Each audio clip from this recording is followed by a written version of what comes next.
What's up guys, I'm Steven with Mod in Japan. So we're in La Mirada, California right now with our friend Eric from Beatsonic USA with the Mod in Japan GS F.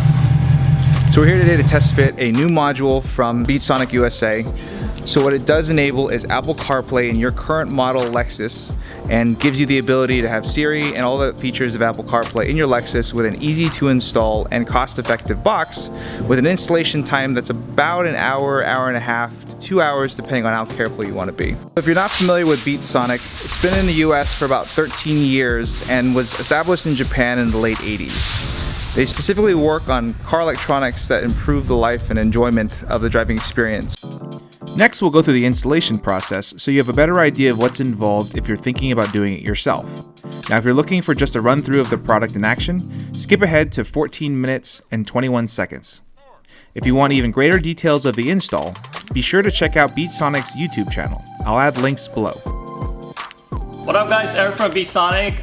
I'm here today with a GS F from Mod in Japan. I'm going to be installing the Apple CarPlay and Android Auto, showing you guys step by step on how to do it. So let's get started. The first thing you want to do is remove this panel that surrounds the radio. Just put your hand down here, grab a hold of the panel, just pull it towards you. If you can't get enough grip, then you can also use a panel removal tool like this. Just slide it in there, just pull it out, and after that just pull the panel out towards you. Remove the start button connector. You're going to remove two 10mm bolts that's located here and here. Use a long socket. You can just remove both of them. Turn it counterclockwise. So once those bolts are removed, just place a really thick blanket. For this GS, it's a bit tight, so we're gonna have to remove some connectors to be able to pull it out a little bit. But for now, we'll just leave it as is, and we'll work on the top screen.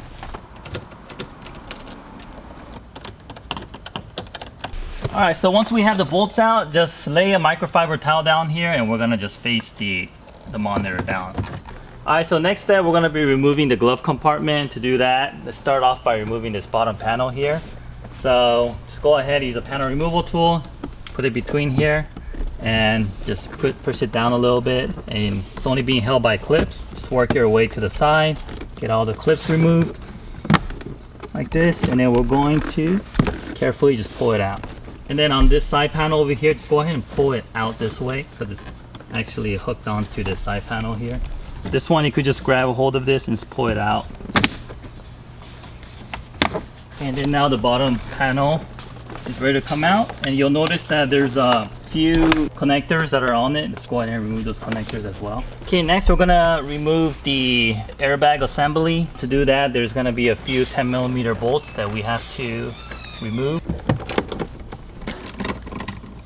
The SRS airbag part is a part of the glove compartment on the bottom, so it's all just gonna come off together. So we remove the two 10mm bolts on the bottom.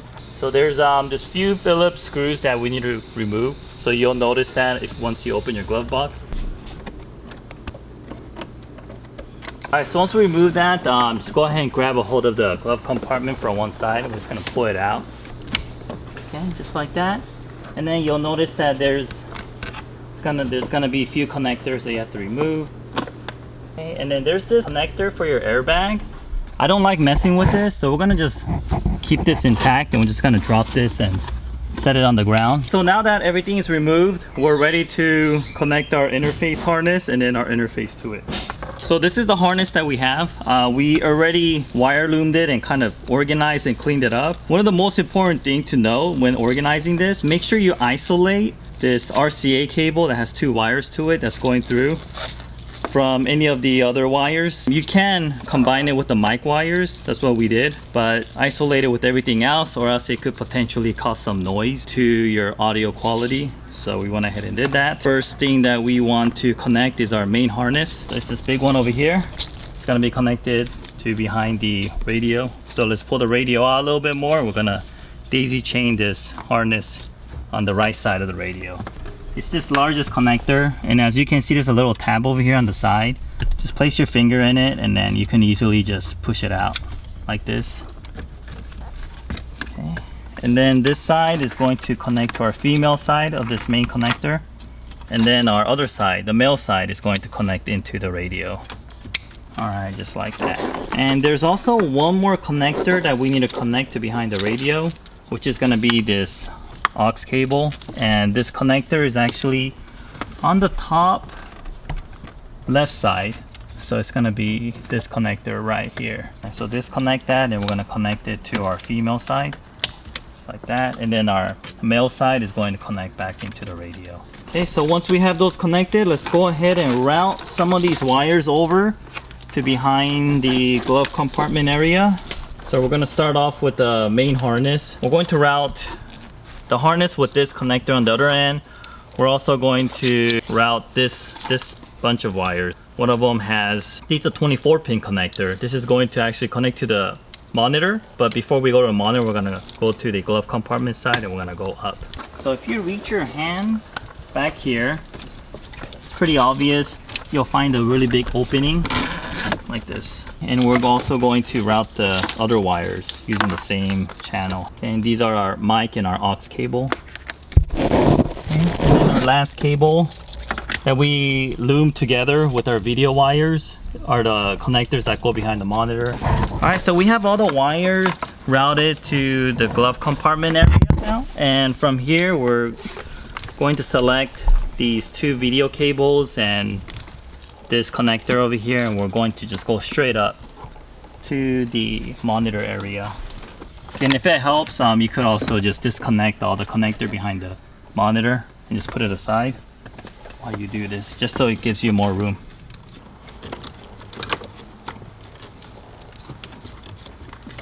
All right, here it is. So we'll leave it at this, and then let's start off by connecting the connectors behind the behind the monitor, and then after that we're going to test our product to make sure everything works, and we're going to mount our interfaces, and then reverse order everything we just did right now, and that's going to complete the installation.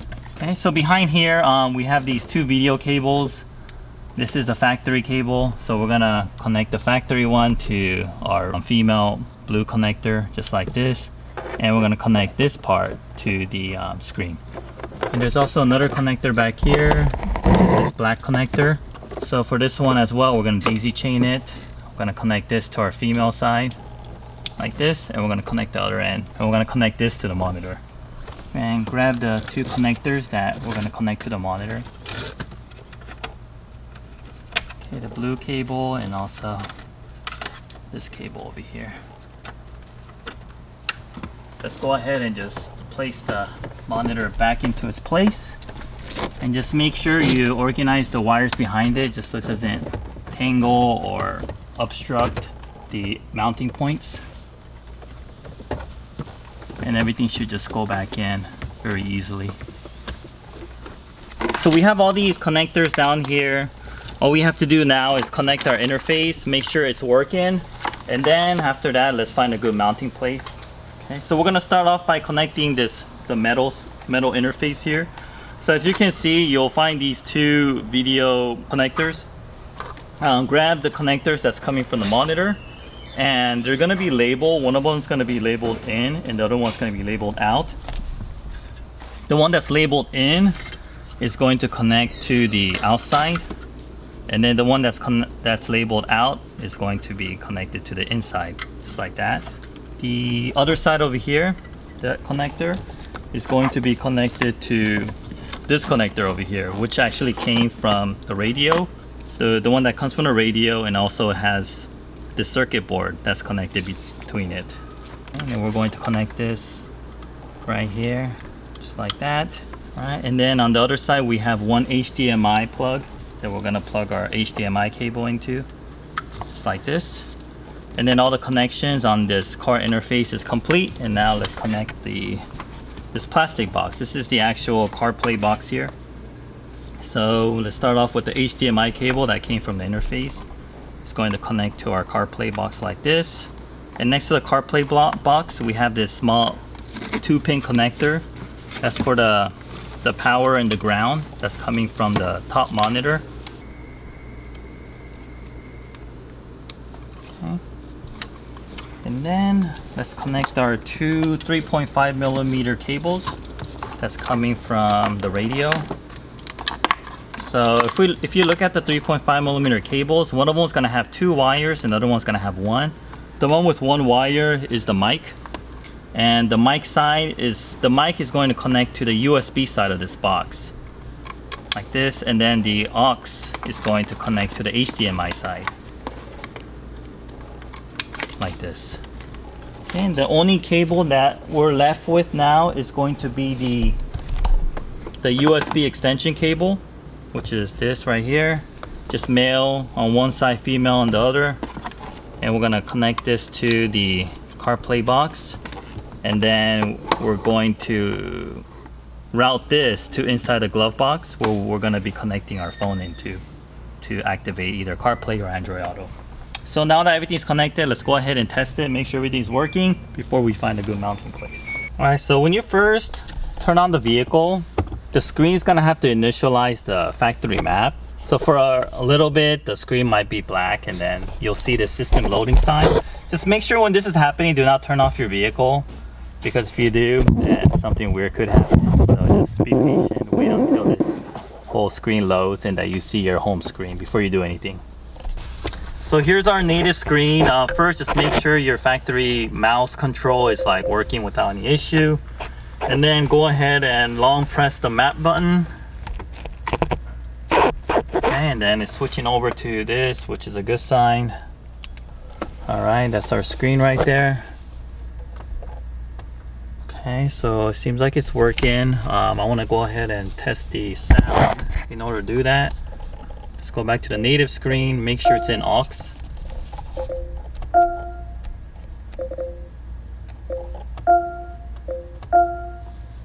So go ahead, long press map again.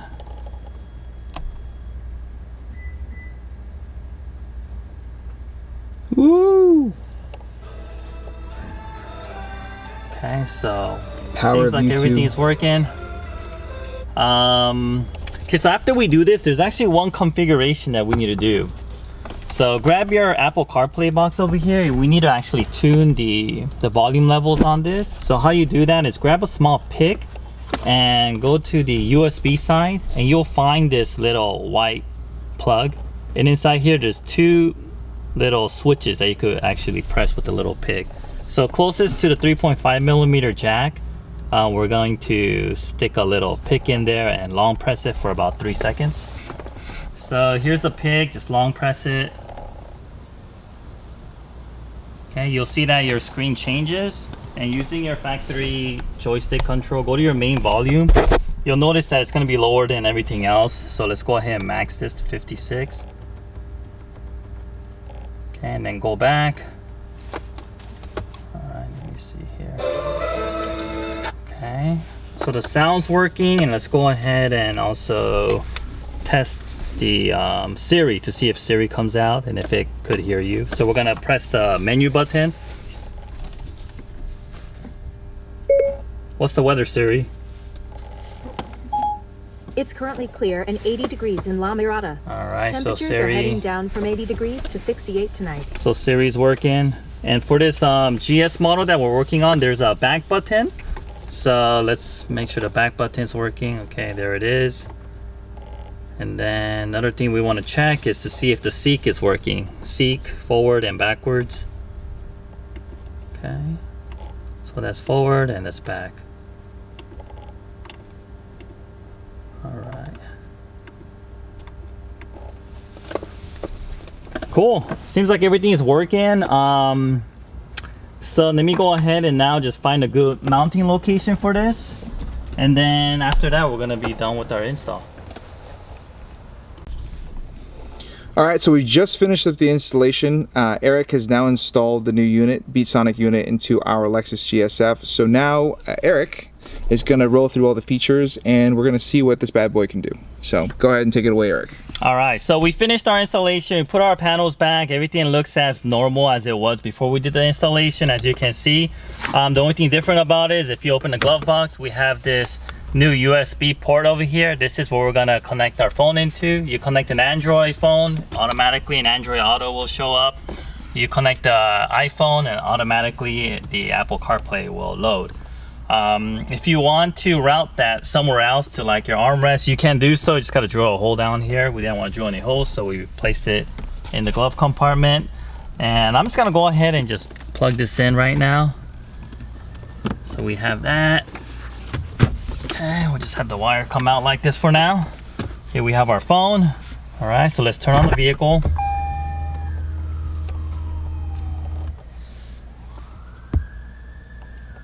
So in this example, we're using an iPhone 6S.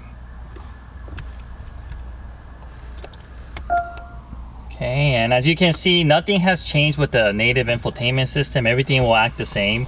The only thing that's different is now if you long press the map button, it will take you to the Apple CarPlay mode, and you'll know it once you get this black screen that says system ready. And once you're in this screen, you could go ahead and just connect your phone to it, and it'll automatically go into CarPlay mode like that. You can connect your phone before you go into the CarPlay mode on the vehicle. It doesn't matter. It will just load faster if you connect it beforehand. And as you can see now, we're using the native factory mouse to control this Apple CarPlay interface. So the joystick will work just as a normal joystick. If you press down on it, it'll work as a click. And if you want to play YouTube, it plays normally through the factory sound system. And it's actually playing through the factory aux input. So you have to make sure your car is in the aux source when you're loading the Apple CarPlay or Android Auto to make sure all the sound's coming out. And all these other buttons on this GS will also continue to work. So we have this back button over here. It works as a back button.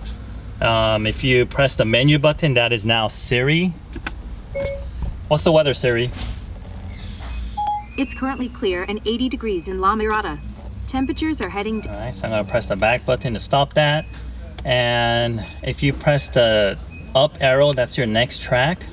And if you press the rear, the bottom arrow, that's your previous track.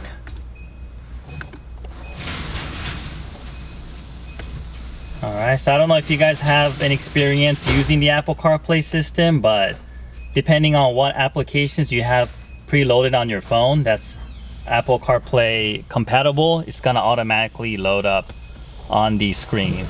And one of the most frequent questions that I get asked is, can you play XM satellite radio or FM, AM, FM radio while in CarPlay mode? You can. You're just gonna have to download the applications on your phone, like an AM, FM radio app or the XM radio app. They're all available and they will all load on the CarPlay system, so you can actually listen to radio while using CarPlay and getting your turn-by-turn direction by the map of your choice. You could use the Apple Maps, use Google Maps, or even Waze, as you can see on the screen over here.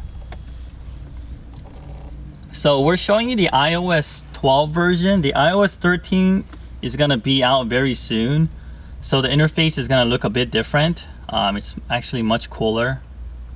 You're gonna get like a split screen and the home screen, and there's a few other functions that's available on the new iOS 13 that you don't see here on the 12. Cool, so basically that's it. That's a wrap. So just to review, we're at BeatSonic USA in La Mirada, California, and we've just installed this unit that allows Android Auto or CarPlay. So you can basically take your current model Lexus that doesn't have these features enabled and allow it to be able to be a little more modernized so you can enjoy those benefits and features. So for more information, visit BeatSonic USA. Yes, BeatSonicUSA.com. BeatSonicUSA.com, and for more information, eventually we will have it on modernjapan.com. And again, I'm Steve with Modern Japan. This is Eric from BeatSonic USA. Thanks for checking it out. Thanks again for watching. If you want to order, we'll provide links for you below. On our website, be sure to scroll to the bottom to make sure it's the right application for you. Now enjoy this run through of some of the more popular apps. Be sure to like, comment, and subscribe. And if you have any questions, let us know in the comments below or email us at sales@modernjapan.com, or you can request a quote at modernjapan.com/quote.